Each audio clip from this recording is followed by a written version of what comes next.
আল্লাহ, এর চেয়ে কঠিন কোনো হাদিস আমার জীবনে আমি পড়িনি এবং জানিও নি, বুঝিও নি। এই হাদিসটা এখনো বুঝতে পারি না। আমি অনেস্টলি বলছি, আসলেই বুঝি না যে নারীদেরকে সৃষ্টি করা হয়েছে, স্ত্রীদেরকে সৃষ্টি করা হয়েছে বাঁকা হাড় থেকে। তাদেরকে জোর করে সোজা করতে যেও না, তাহলে ভেঙে যাবে। আর ওই অবস্থায় ছেড়ে দিলে তারা বাঁকাই থেকে যাবে। উত্তম নসিহতের মধ্য দিয়ে তাদের সাথে চলতে হবে। আল্লাহ, এর চেয়ে কঠিন কোনো হাদিস আমার জীবনে আমি পড়িনি এবং জানিও নি, বুঝিও নি। মানে রাসূলুল্লাহ সাল্লাল্লাহু আলাইহি ওয়াসাল্লাম যে বলে গেছেন, নারীদের চেয়ে বড় কোনো ফিতনা আমি রেখে গেলাম না আমার উম্মতের পুরুষদের জন্য, এর চেয়ে বড় হাদিস এবং ফিতনাময় হাদিস আমি আখিরুজ্জামানে দেখি না। আপনি একটু গভীরভাবে দেখলে দেখবেন, প্রতিটা সেক্টরে ফিতনার মূল কেন্দ্রবিন্দুতে পরিণত হয়েছে এক শ্রেণীর নারী, যারা আল্লাহর বিধান অনুযায়ী চলতে নারাজ। এবং যখন তাদেরকে পেট্রোনাইজ করা হয়, তখন আস্তে আস্তে আস্তে আস্তে সমাজে অশ্লীলতা, বেহায়াপনা, নগ্নতা, ফ্রি মিক্সিং এমনভাবে ছড়িয়ে পড়ে যে অনেক ক্ষেত্রে মুত্তাকি মানুষ তাদের ঈমান ধরে রাখতে পারে না। আল্লাহ পাক আমাদের প্রত্যেকের ঘরে ঘরে খাদিজা রাদিয়াল্লাহু আনহার মতো স্ত্রী তৈরি করুন, আমিন। এবং হাজারা আলাইহিস সালামের মতো স্ত্রী তৈরি করুন, আমিন। আমাদের মেয়েদেরকে আল্লাহ ফাতিমা রাদিয়াল্লাহু আনহার মতো বানিয়ে দিন, আমিন। আয়েশা রাদিয়াল্লাহু আনহার মতো বোন তৈরি করুন, আমিন। কে খাদিজা রাদিয়াল্লাহু আনহা? রাসূলুল্লাহ সাল্লাল্লাহু আলাইহি ওয়াসাল্লামের সাথে যখন কেউ ছিল না, তখন একজন নারী তার স্ত্রী তার সাথে ছিল, তার নাম খাদিজা রাদিয়াল্লাহু আনহা। সারা জীবন তিনি তার পাশে ছিলেন। এবং ওই যে গারে হেরায় যখন নবী সাল্লাল্লাহু আলাইহি ওয়াসাল্লাম আল্লাহকে ডাকতেন, গারে হেরা যারা দেখে এসেছেন, হজ করেছেন, একবার ওমরা করেছেন বা গিয়েছেন ওখানে, তারা জানেন যে এটা কত উঁচু। যুবক হয়েও আমরা সেখানে চড়তে হিমশিম খেয়ে যাব। খাদিজা রাদিয়াল্লাহু আনহা সেখানে খাবার পৌঁছে দিতেন, পানি পৌঁছে দিতেন।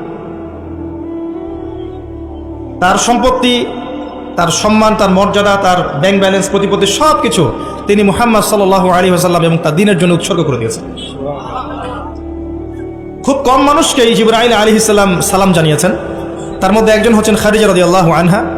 নবী করিম সাল্লাল্লাহু আলাইহি ওয়াসাল্লামকে তিনি বলছেন, ইয়া রাসূলুল্লাহ, ওই যে খাদিজা আসছেন, তিনি যখন আসবেন তখন তাকে আমার পক্ষ থেকে সালাম জানাবেন এবং তাকে বলবেন, আল্লাহ আপনার জন্য জান্নাতে এমন একটা ঘর নির্মাণ করেছেন যে ঘরের মধ্যে কোনো কোলাহল নাই, কোনো চিল্লাচিল্লি হইচই কিছু নাই, সুকুন এবং শান্তি। তো কোথায় সেই যুগ, যে যুগে প্রত্যেক ঘরে ঘরে খাদিজা রাদিয়াল্লাহু আনহা থাকতেন? কে হাজেরা আলাইহিস সালাম? ইব্রাহিম আলাইহিস সালাম তার দুই স্ত্রী সারাহ এবং হাজরা। হাজরা আলাইহিস সালাম এবং ইসমাঈল আলাইহিস সালামকে তিনি রেখে যাচ্ছেন আল্লাহর আদেশে জনমানব শূন্য একটা জায়গায়, এবং তাদের সাথে আছে কিছু খাবার এবং কিছু পানি। রেখে তিনি চলে যাচ্ছেন সেখান থেকে। আর হাজরা আলাইহিস সালাম বলছেন যে, ইয়া ইব্রাহিম আইনা তাযহাব, ইব্রাহিম আপনি কোথায় যাচ্ছেন? ইব্রাহিম আপনি কোথায় যাচ্ছেন? ইব্রাহিম আলাইহিস সালাম নিশ্চুপ, কোনো কথা বলতে পারছেন না, কষ্টে বুকটা ছিঁড়ে যাচ্ছে। ছোট্ট একটা বাচ্চা এবং স্ত্রীকে রেখে যাচ্ছেন জনমানব শূন্য জায়গায়। তখন হাজরা আলাইহিস সালাম বলছেন, আপনি কি আমাদেরকে আল্লাহর আদেশে ছেড়ে যাচ্ছেন ইব্রাহিম? আপনি কি আমাদেরকে আল্লাহর আদেশে এখানে ছেড়ে যাচ্ছেন ইব্রাহিম? ইব্রাহিম আলাইহিস সালাম খালি মাথা নাড়ছেন, না, হ্যাঁ, আল্লাহর আদেশে ছেড়ে যাচ্ছে। তখন হাজরা আলাইহিস সালাম বলছেন, তাহলে আল্লাহ আমাদেরকে কখনো অপদস্থ করবেন না ইনশাআল্লাহ। এই সেই নারী যার কাছে খাবার নেই, পানি নাই, সামান্য কয়েকটা খেজুর, ছোট্ট একটা বাচ্চা, পানির যন্ত্রণায় বাচ্চা কাতরাচ্ছে, তিনি দৌড়াচ্ছেন সাফা থেকে মারওয়া, মারওয়া থেকে সাফা, যদি একটু পানি পান। আল্লাহর কাছে এই দৌড়ানোটা এত ভালো লেগেছে, আল্লাহ বা কিয়ামত পর্যন্ত এটা রেখে দিয়েছেন। সুবহানাল্লাহ। আপনি হজ করতে যাবেন, এই কাজটা না করলে আপনার হজ হবে? এটা কার স্মৃতি? এটা সেই হাজরা আলাইহিস সালামের স্মৃতি। এই যে তাওয়াক্কুলকারিনী নারী, আল্লাহর প্রতি ভরসাকারিনী, সবরকারিনী নারী, তার গর্ভ থেকে এমন সন্তান এসেছে যেই সন্তানকে বাবা বলছে, ইয়া বুনাই, হে আমার সন্তান, ইন্নী আরা ফিল মানামি আন্নী আযবাহুক, আমি স্বপ্নে দেখেছি আমি তোমাকে জবাই করছি, ফানজুর মাযা তারা, তোমার কি রায় আমাকে বলো।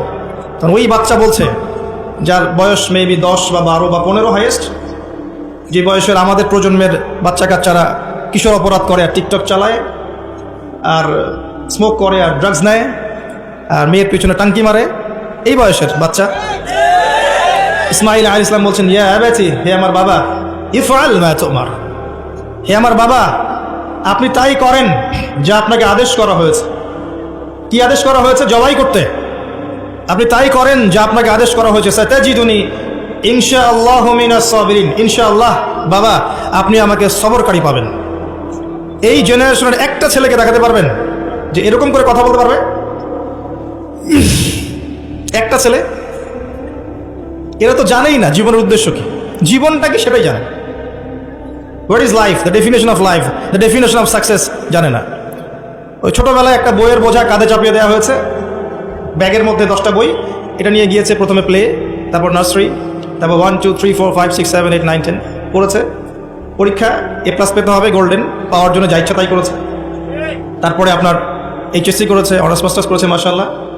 এখনও জানে না ওযুর ফরজ কয়টা, এখনও জানে না যে কোরআন কি জিনিস, কোরআনের মধ্যে আল্লাহ কি বলেছেন, হাদিস প্রফেটিক লাইফস্টাইল কি, হাদিস কি, নবী সাল্লাল্লাহু আলাইহি ওয়াসাল্লামের জীবনী আবার কি জিনিস, তার স্ত্রীদের নাম, কত সালে বদরের যুদ্ধ, কত সালে উহুদ, কিভাবে তিনি দিন প্রতিষ্ঠা করেছেন, সাহাবায়ে কেরামের জীবনী, ইসলামিক খেলাফত, ইসলামের ইতিহাস, টোটালি ইন ইগনোরেন্স, পুরো অজ্ঞতার মধ্যে আছে তারা এগুলো থেকে। এরপরেও তাদের পিতামাতার অ্যাটিটিউড দেখলে মনে হয় যে এগুলো সোনার ছেলে, সব ছেলে। এবং মেয়েদের দিকে তাকান, ওই বয়সেরই সারাদিন মেকআপ বক্স, নতুন কি জামা আসছে, নতুন কোন ফ্যাশন আসছে, কোন ড্রেসটা পরে মার্কেটে গেলে মানুষ আমাকে দেখবে বেশি, তারপরে ছেলের পোশাক নতুন নতুন কোনগুলো আসছে যেগুলো এখন মেয়ের পোশাক হিসেবে ব্যবহার করা যায়,